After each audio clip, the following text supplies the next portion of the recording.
So it's Hacking TV, the Alice in Wonderland edition. And essentially everyone in the world has an opinion about fake news and Facebook. But none of them can agree on what the problem is. Nevertheless, there are some very interesting solutions proposed. We'll debate. Then the FCC goes into an early hibernation. All that and a new streaming service that's either brilliant or revolting or maybe both. I'm Steve Rosenbaum. And I'm Saul Hansell, and this is Hacking TV. It's Hacking TV, and where is the Mad Hatter today? Still at the golf course, I think. But yeah, indeed he is. So, can we start by defining what fake news is before we try and solve it? Well, I think it's easier to solve than to define. Okay. How about this? I really sort of think that one category that everybody is all a Twitter about is really spam news, meaning making a site for the Denver Bulletin instead of the Denver Post. And the reason you're doing this is you live in Macedonia, you're dirt poor, but you have an internet connection, and you just want to, troll for clicks because you're making money on AdSense. It's not a political agenda. It's just spam. And it makes $1 or $2. Maybe, a couple of people make thousands. And they have discovered the same thing Breitbart and everybody else has, that outrageous gets clicks. And this is essentially the National Enquirer, right? But it's not. It's pure fiction. The National Enquirer often has some correlation. They've actually broken real stories. I mean, so there's a difference between guys who just make shit up to get clicks, and it's just spam, and another category of people who are fast and loose with the truth, and, so the National Enquirer, Breitbart, all kinds of other people. And then a third category is journalists who repeat outright lies from people like, say, the president-elect, when he tweeted the other day that he had gotten Ford to not close down some factory, that it turns out Ford was never going to close down anyway. So Obama's now wading into this. So it's clearly not an issue that's going to go away, right? And Facebook has kind of pulled back and said, yeah, we understand we have to do something. And Google's making some changes and Twitter's making some changes. So, it does feel a little bit like barring the door after the horse is out of the barn, but, Well, I think that, you could also argue that the history of the internet is filled with all kinds of bad things that pop up, and then people go and figure out, what to do about them. Spam, it's been a long time since you got something in your main email box offering, body part enlargement pills. But there was a period that you couldn't even find the stuff from your family because of that stuff. So all right, let's stipulate that whatever fake news is, it's going to, and you could argue, it's going to engender some changes. And then there was an article that was on Medium and that suggested some very specific proposals. So let me just pause for 1 second. I think that article that we should go through is really interesting, but there's a corollary here that I think is important, which is there is a business that's vaguely legitimate and is legitimized by most of the biggest media organizations in the country, all the ones who are huffing about fake news, which is the Outbrain and Taboola and these companies that put all this clickbait things that look like editorial stories at the bottom of most pages on the internet. And if you look at them, the names of these sites are pretending to be real sites. Instead of BuzzFeed, it's BuzzPop and PopFeed and all kinds of other crap. And all they're doing is taking some little kernel of fact that they found somewhere and writing the clickbaitiest headline around it and making a little bit of money on it. And I think that before we allow all of these news organizations to get all moral about this, we should hold them accountable for enabling all this content that legitimizes people clicking on shit that they've, from sites that they've never heard of, that don't do any reporting and don't have any claim to legitimacy. So in that context, John Borthwick, who is a very smart, New York venture capitalist entrepreneur who runs BetaWorks, and Jeff Jarvis, who runs the Tau program at the CUNY Journalism School in Entrepreneurial News, wrote a joint post on what we can do about fake news. All right, so let's just start with proposal number 1 and lay it out, and then see if it's actually as easy as they're made. So number 1 is, kind of a no-brainer. Make it easier for users to report fake news, hate speech, harassment, and bots. Nothing wrong with that, but and it does create a signal that you can tune your AI into, but it's very crude. People click those things for all kinds of reasons, so I'm not sure that's going to get us that far. Yeah, no, I was surprised at that one because, if it's kind of if every liberal Democrat just clicks on fake news every time they see, a Republican name in a headline, doesn't that just very quickly overrun the algorithm? Or yeah, I mean there are, and I think they get into this, or maybe it was Mark Zuckerberg who had an interesting. The more interesting is, are there signals? If every time somebody posts a certain thing, do all their friends send them the Snopes article in reaction to it? That would be a more interesting signal to say, aha, the community is saying that there is another point of view here. If we, let's make sure that we pair those two things together when we present, if somebody shares it. So what would the button say? Fake, not true, spam? Well, don't like this. What do you think? Already, there is some sort of button on most of these sites. They report. I'm not sure Twitter had that until recently, because Twitter was very open. Facebook, I think, does have a report, and lots of places have flag comment. And then the question is, do you want to then give people a multiple choice for what you're flagging? And I mean, again, it's to me why I didn't like this proposal was I thought it was a little simplistic. I mean, in the case of Facebook, you've got publishers. The publishers have identity. They've signed. It's not easy to have multiple Facebook accounts. That takes some real effort. I think that losing your identity on Facebook, if people start complaining, actually is potentially meaningful. On the other hand, Twitter, you play whack-a-mole, people shut down a Twitter account, they spin up 3 more. So I would argue that even before you get to reporting, like I would propose that before point 1 we get to point 0, which is, find some way to embrace and give value to real identity. That is one of those dividing lines. Yep. Facebook says yes, Twitter says no.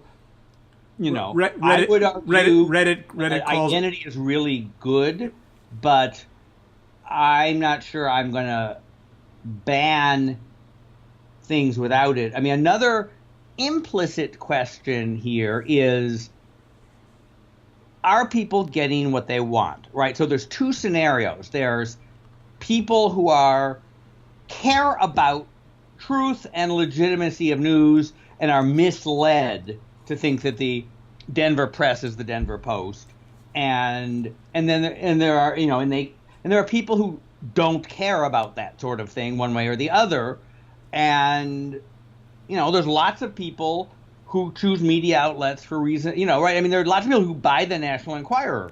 They find it entertaining. They may or may not believe it. Some do, some don't. Or the, Weekly World News. You can't be bigger than the audience. If the audience wants to read crap is out there. All right. So all right, number two. Number two. Create a system for media to send metadata about their fact-checking, debunking, confirmation, or reporting on stories or memes to the platform. That is like the opposite. If the first one was oversimple, boy, is that complicated.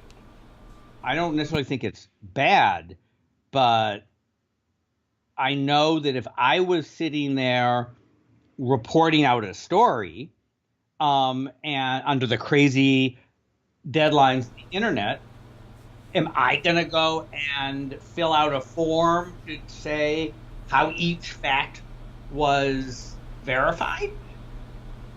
That's lovely, but a little idealistic, no?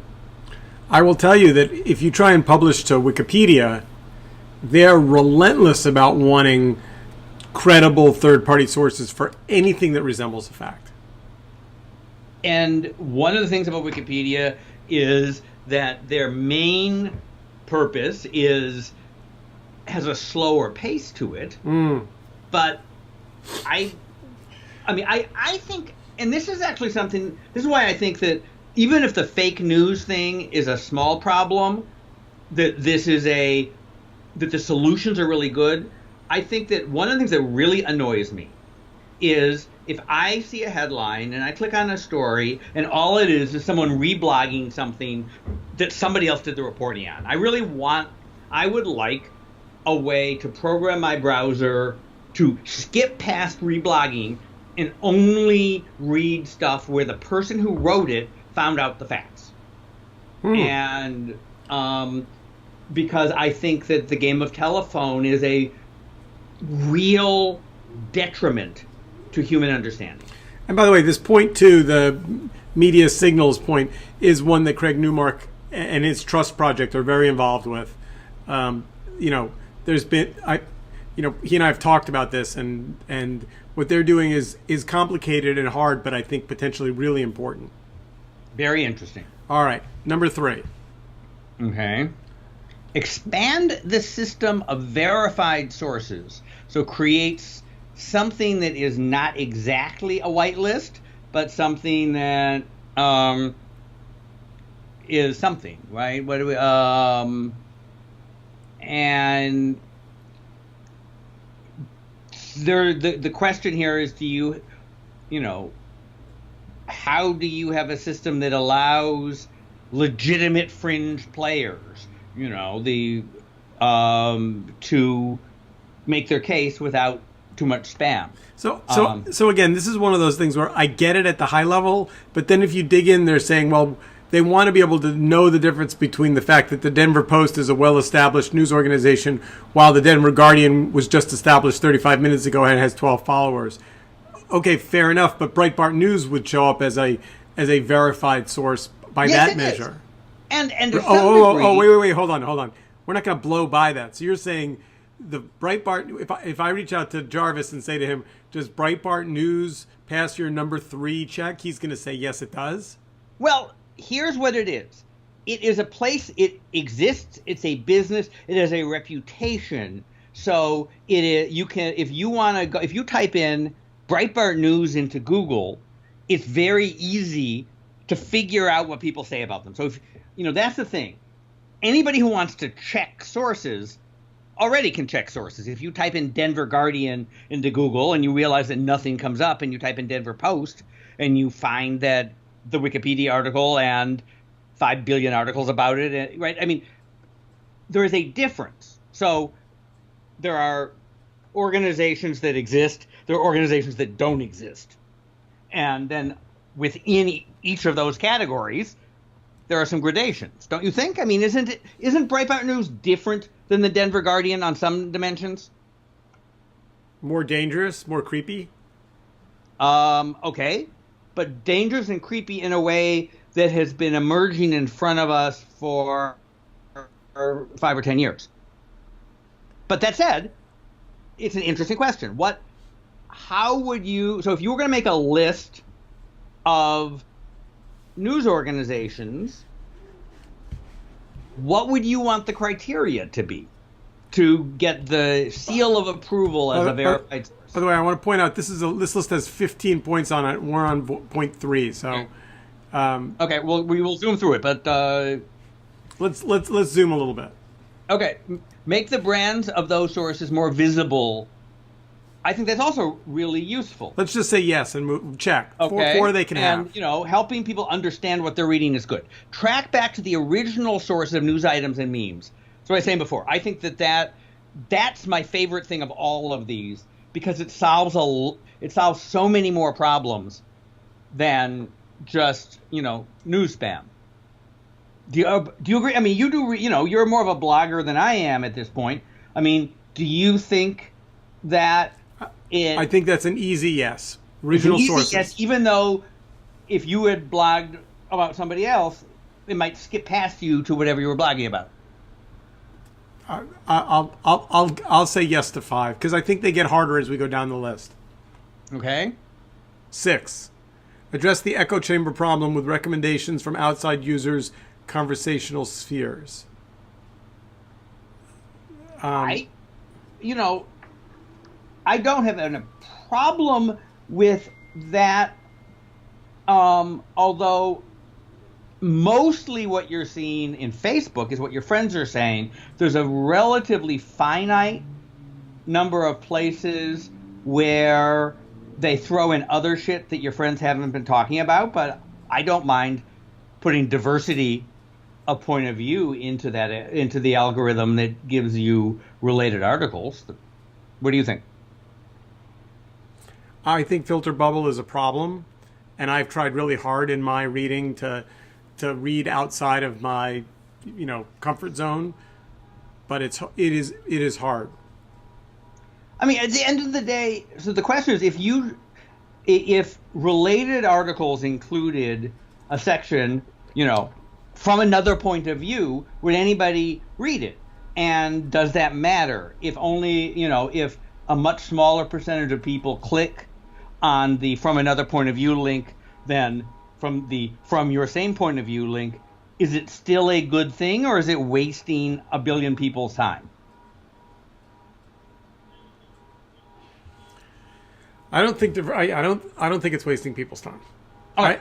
I don't disagree. I mean, I'm not fanatical about this because I think people get what they want, and it's easy. If you want something, if you say conservative view on blank or communist view on blank, it's easy to find. So I don't feel like anyone who wants to expend 15 seconds of effort is deprived of any point of view they want. It's how few people expend the 15 seconds. By the way, who's been really quiet through all this has been Eli Pariser. He isn't he in the business of running Upworthy, which boomed and busted? No, I don't think so. Okay. I mean, I know the Upworthy guys, and I don't think he's there anymore. And his filter bubble book is kind of relevant, and Move On is certainly relevant. I mean, I just think I'm going to track down where he is. All right, so on to number. So here's one I think is weird. Recognize the role of autocomplete in search requests to spread impressions without substance. And their example is type George Soros is into the search box, and you're made to wonder whether he's dead. He's not. Does that bother you? Not a bit. I think of 15 ideas, it's the silliest of the bunch. Okay.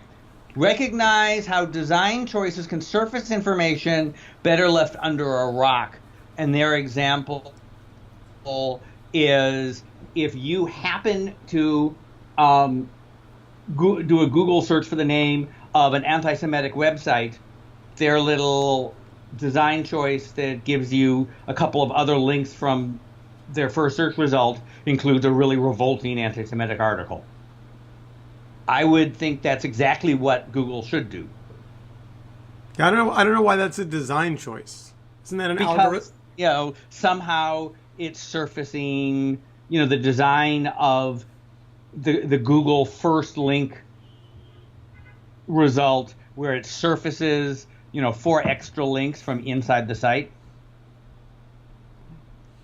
All right, let's keep going. Okay.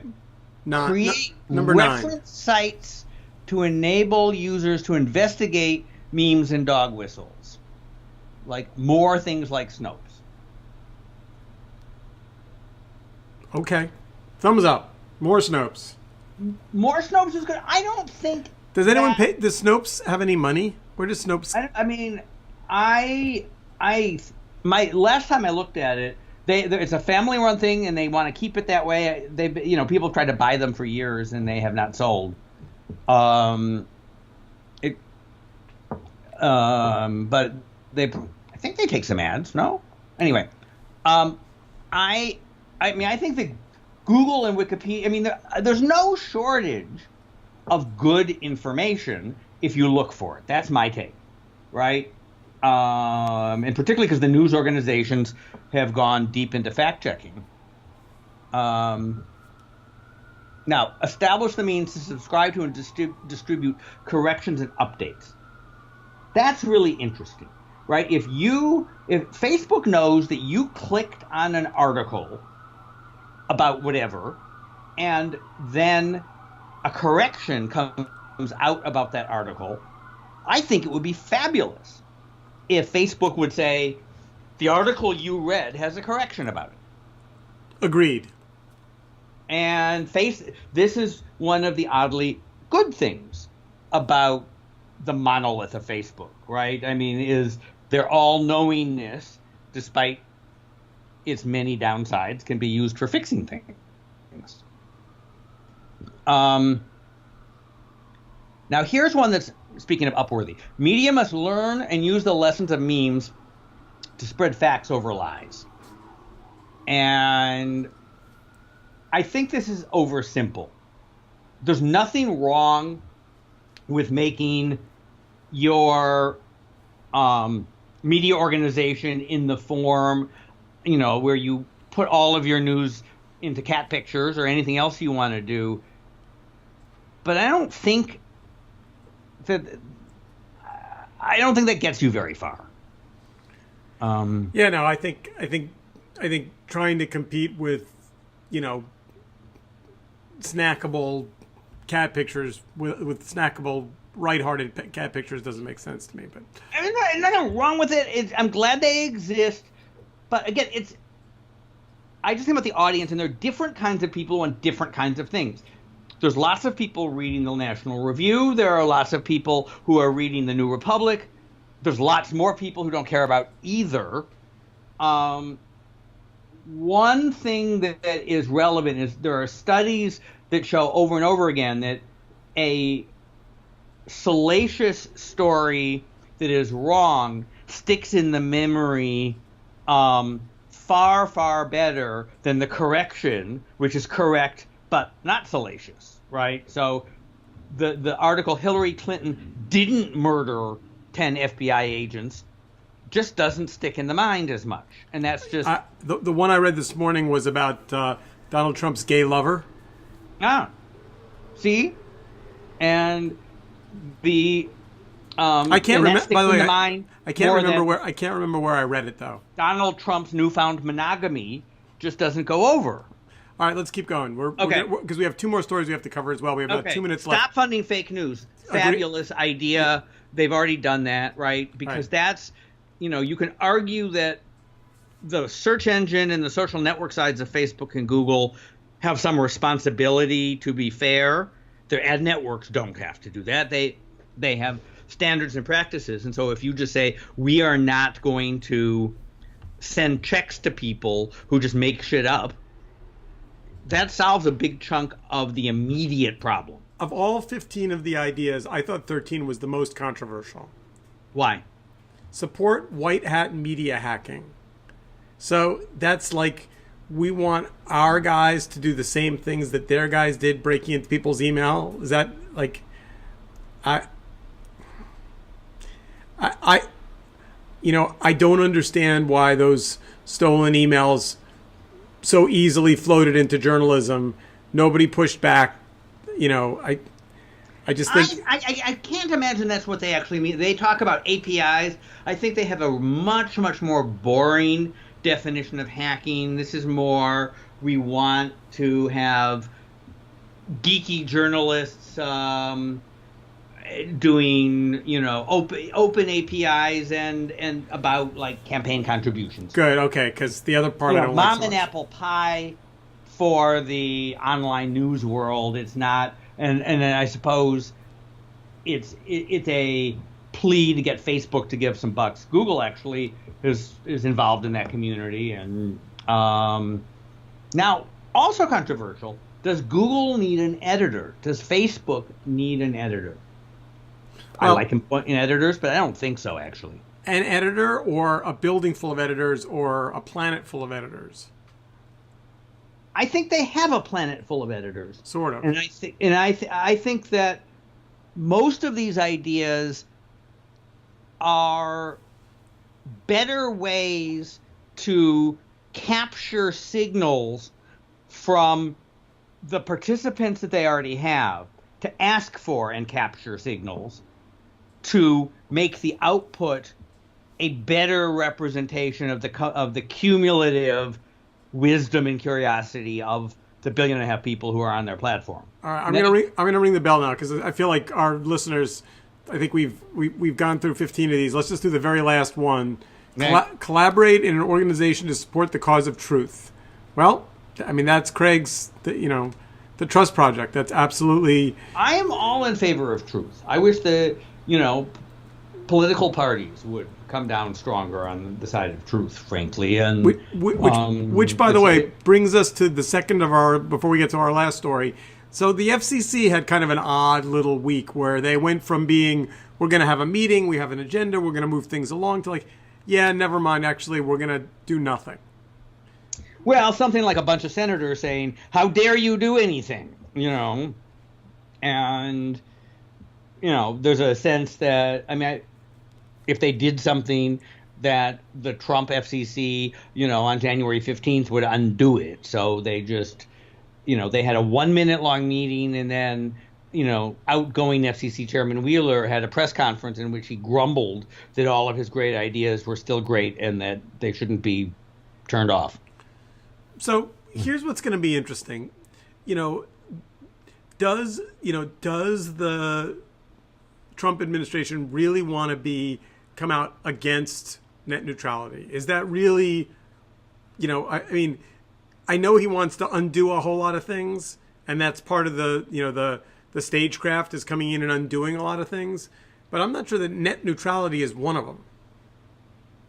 Although the stuff that they killed now were some kind of rate regulation, and there's I don't know what they want. They don't know what they want, right? Some of them wanted to fill up their transition with lobbyists, and then others of them went and fired all the lobbyists. And some of them are going to want to put, have the world's most pro Comcast, pro AT&T FCC, and some of them are not. If whatever instinct that makes Donald Trump say he's opposed to the AT&T Time Warner merger is an instinct that is not a normal Republican one, that we're going to have to go figure out what it means.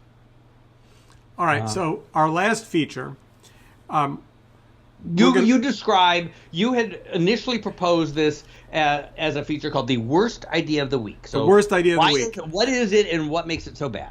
So the worst idea of the week for me is a new over-the-top channel. This was reported in Variety. And the Variety headline describes it as like Netflix, only blacker. And it's a brown sugar Blaxploitation movie subscription on VOD service. So you know the movie Shaft? Yes. Just imagine a whole channel of that. Now, and what exactly is wrong with a whole channel of Shaft and this very distinctive cultural movement of the 70s and 80s? So many things, I don't know where to even begin. Let's start with the easiest one, just kind of right off the top. How many movies do you think there are? Said about 130. So there's 130. Let's say, okay, here. There's movies on brown sugar are all unedited and commercial free. The lineup includes The Mac, Foxy Brown, Superfly, Dolomite, Cotton Comes to Harlem, Uptown Saturday Night, Cooley High, 3 The Hard Way. I'm going to keep going, right? So if there's 130 of them. And it's $4 a month.